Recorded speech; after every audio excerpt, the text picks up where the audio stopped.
সূরা ইব্রাহিমের 18 নম্বর আয়াতে আল্লাহ বলেন, মাসালুল লাযীনা কাফারু বিরাব্বিহিম আ'মালুহুম কারামাদিন ইশতাদ্দাত বিহির রিহু ফি ইয়াউমিন আসিফ।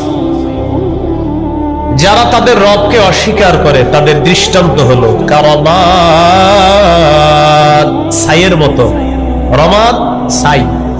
ইশতাদ্দাত বিহির রিহু ফি ইয়াউমিন আসিফ, প্রচন্ড ঝড়ের দিনে প্রবল বাতাস যেমন ওই ছাইকে উড়িয়ে নিয়ে যায়, ওই ছাইয়ের মতো হলো ঈমান ছাড়া ভালো কাজ। আল্লাহ বলেন, মাতালুল লাযীনা কাফারু বিরাব্বিহিম, যারা তাদের রবকে অস্বীকার করে তাদের দৃষ্টান্ত কেমন? তাদের দৃষ্টান্ত কারামাদিন ইশতাদ্দাত বিহির রিহু ফি ইয়াউমিন আসিফ। আমালুহুম কারামাদ, তাদের কাজগুলা হলো কারামাদিন, ছাইয়ের মতো। ইশতাদ্দাত বিহির রিহ, যে ছাই প্রবল বাতাস উড়িয়ে নিয়ে যায়। কবে?